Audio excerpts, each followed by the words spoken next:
looked up the nearest U-Haul and unloaded that crap immediately up 3 flights of stairs at like 9 o'clock at night because I was Yeah. ready. I mean, any other time we've moved, if it was late, we just brought our Yeah. mattress in and some stuff we needed and left everything locked in the Left the U-Haul and went rest to of it. bed. Yeah. Yeah. Yeah. So yeah, moved a couple times. The second time we moved, how much crap you accrue when it's two people? We filled that Yep. U-Haul like 3 times when I was moving, Jeez. and then we did what basically you did was like if it doesn't fit, I quit. So Getting the fuck out of it. Yeah, yeah, getting rid of it.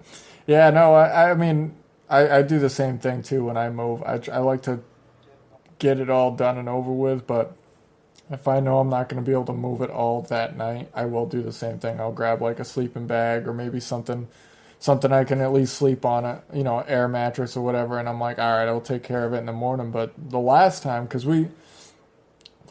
we moved, it was, I want to say, a year and a half ago. And we just moved right up the block. We didn't even go anywhere like off the street. So the only thing we needed to get like a moving truck for was like the couches and the bed and a bureau. Actually, I don't even think it was like the bed. Like I think I rolled the bed up and just shoved it in the back of my, then it was a Honda CRV, but I basically fucking did trips back and forth up and down the street unloading all that stuff. I did it all within a day. I was just like, and then at the end of the night, I was so fucking jittered up from moving the whole time because she had to work that day. So I was like, well, I guess I'm moving all this shit by myself. Did that. So jacked up that like when you leave the apartments here, it's like you have to putty, over all, like caulk all the different cracks and stuff and holes that you leave behind from like paintings or whatever. So I just went in. I didn't get done till probably like 3 in the morning. I was fucking so sleep deprived. The next morning, I was just like dead yep. and angry and pissy and shit, like getting into fights over stupid things. Like she'd be breathing, and I'd be like, "Can you not breathe that way?" It's really starting to piss me off.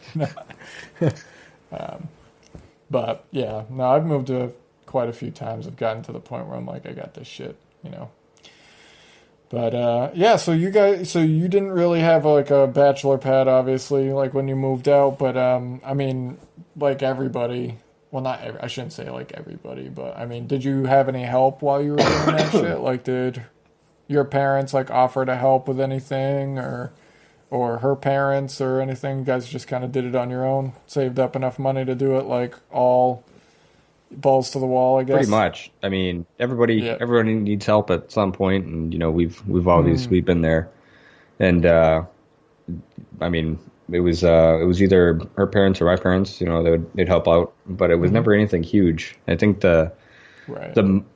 the time I would have needed the most help was when we moved back to we moved from one place to the other in Pennsylvania because it's kind of a last minute thing. We had our first daughter. I came back home to grab clothes, and then so you need a little backstory on it. When we first moved in, they were still renovating the apartment, and it was supposed to be Yeah. ready for us. So at that first bit, we're like, okay. All Well, right. I guess we're dealing we're with 8.5 hours away, and Becca starts her job like next week, and she started school in like 3 weeks. So Get your shit yeah, together. I was like, we're moving our Yeah. stuff upstairs, and you guys can finish it. It needs to be done, and yeah. So anyway, that was the start of it, and then that was our first apartment we ever lived in, and so we had Molly. I come back home to grab clothes, and they decided that weekend they were going to go and redo the stairwell, and we're on the third floor. So Ooh. we learned a whole lot about lead poison that week, and Yeah. a lot more than I knew. Like this fact that you're supposed to be given a brochure if it's X amount of years old. Our next door neighbor was in real estate. Yeah. So, and she was kind of like our godmother down there. Yeah, so like when it came to pregnancy and all that, Becca got all of her information basically from her. Oh, you go do this and yeah. So they're real good people. Anyway, so I came home and there was just dust all over our apartment from this paint they were sanding out in the stairwell, and come to find out it's all filled with lead. And I was like, I can't do this anymore. So I moved out like 2 days later. Went and looked for an apartment for the next day, found an apartment, and moved out. And I moved everything myself. Every inch of furniture down 3 flights of stairs, including one of those fold-out couches that weighed like way too much. Yeah. And it with the bed the inside full it, metal plus frame the fucking bed. couch. Yeah. And that was the Oh, heaviest God, yeah. furniture I've ever moved in my life. And I thought I was going to die because the back stairwell of this place, Yeah. the back stairwell was like falling apart, and I didn't want to walk down it. Is the big thing on a section of it. Our section was redone pretty well. Like we had a balcony out back, and we could oversee the park that was over there and everything. And so it was a really nice apartment, but it just happened to be the oldest building like in the area that hadn't been touched. And it was a really nice area, so that's why it was bought.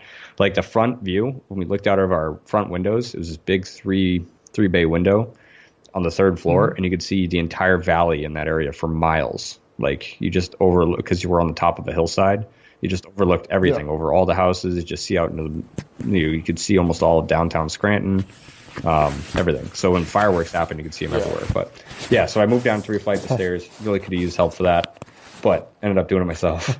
So Yeah. yeah. Well, I mean, I didn't mean like so. I meant Financial? like financial wise, Yeah. as far, financial help and stuff. Yeah, I mean, it's just part of. If you're lucky to have it, it's great. I mean, there was a lot of pride in me that didn't want to take any help, but at the same time, like, there's no way we would have fucking been able to live down here if her mom didn't help us. Like her mom, super awesome lady, ended up paying like the first. Well, I want to say she because we originally came down here like a few months before we were going to move. Before the school year. Yeah, so a few months before her school year started at George Washington, and like we came down with the idea that we were going to live in Washington, D.C., like the heart of D.C. Like she found this really good apartment, like all this stuff. Turns out it was a scam.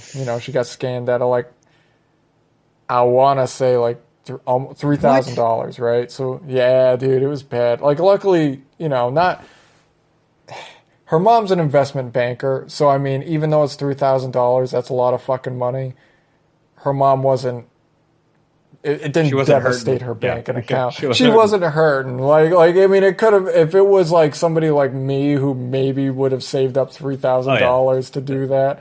I would have been. I probably would have killed myself. I would have just jumped right off a bridge and been like, you know what? This life isn't for me. I mean, whatever. So like, we get down here, we find out that it was a scam. And then we just hopped on apartments.com and just looked around. And I found this place because it accepted dogs and all that stuff. But her mom, co-signed with us. So that took down, that helped us get into the place. But then she was also like, well, we don't want the apartment to go away, during the time that you're then and now. So she, paid 3 months worth of rent up, for the place. Yeah, right? And then, before I moved down, I mean, I saved up a good nest egg, but I didn't save up enough to fucking do the month of rent after that as well. So she did 3 months of rent plus another month until I got a job, and then I started doing half rent because her mom was very gracious and paid for her to go through school essentially. And then once Sarah Beth started working, then we just took over the rent after that. But yeah, we got super lucky. I mean, Dude, I've never, huge. It's a huge it hurts your pride a little bit, but then you're grateful for it afterwards because it's I would trade, I think anybody in their right mind would trade a good start, over pride any day. It sucks. I unfortunately was way too stubborn. We got gifted a $400 or $500 when we moved down, and that that gave us enough to move, but we still had absolutely nothing when we moved down there. Nothing. Because she was hell-bent on moving out of state, and I was working 2 jobs at the time and trying to put myself through school. Was she hell-bent to move out of state just because she didn't want to go to a state college? No, or she was just it wanted to move out of state. And so she went to Marywood University in Pennsylvania, which is, I guess, pretty nice. And Anyway, so when we went to move, I was working these two jobs, and I ended up losing one of my jobs because the store closed down.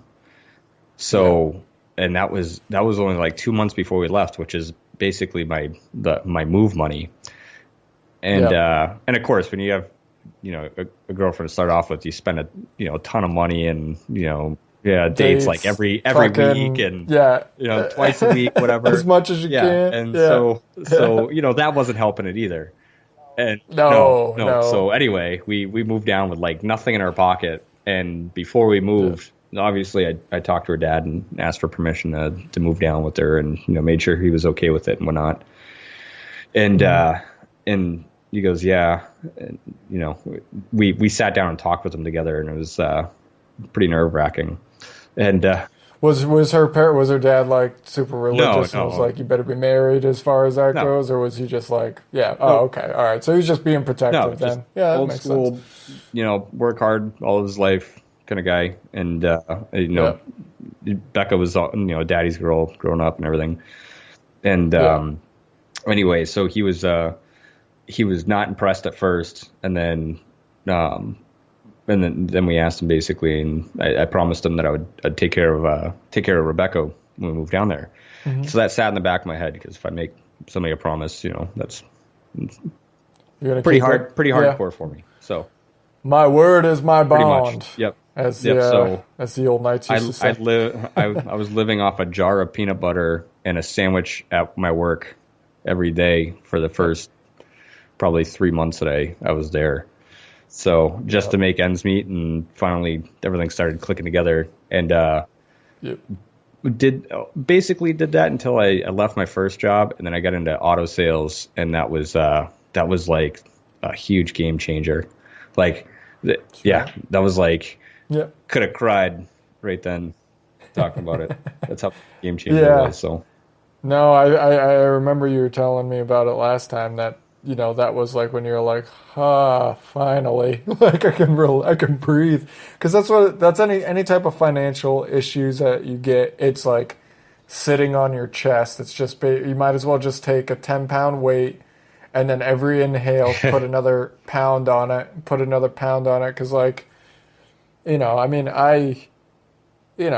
just like you, I worked fucking 2 to 3 jobs just to make ends meet. I mean, you name it. I fucking hate painting, but there was a time where I had to paint just to survive. I'm like, God damn. And just like now, whenever I think about it, I'm like, oh, this fucking sucks. Even like, anytime I think about potentially like going back to restaurant business, just to do like bartending or bussing tables or just something easy like cooking or whatever, I'm just like, oh my fucking God, never again. Like, why would you want to do that? This just sounds terrible, Not, I would do it if I had to. Let's just be real about that. But like, if I don't got to do it, I don't want to fucking do it. But yeah, the weight of it just sitting on your chest, and then when you finally do get a job you enjoy, you're just like, finally, this is awesome. Like, why didn't I do this forever? But but yeah. So I mean, The thing is customer service is real tough. It doesn't matter what level of it you're in. It's always, you're always going to have the same walks of customers.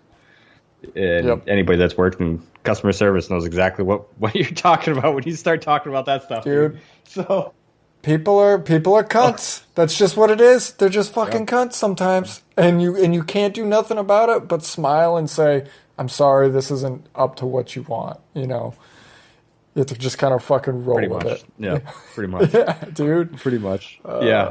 The step in the car industry was no different. It's still customer service down at its roots. But it was something that you enjoyed, more than I'm sure, other jobs as far as that goes. I mean, it was funny because they talked about it a little bit before they started, and tell you a little bit about it, like having adrenaline rushes and whatnot, selling cars and stuff. And you do, because you can make a lot of money, or you can make very little money. It really just depends on a lot of factors. So, like your ability to bullshit. No, I'm just kidding. For some people, that's true. No, 100%. For some people, that's true, and which is really tough, because you have people that come from that have bought vehicles at places like that, and they just don't trust anything. Then that is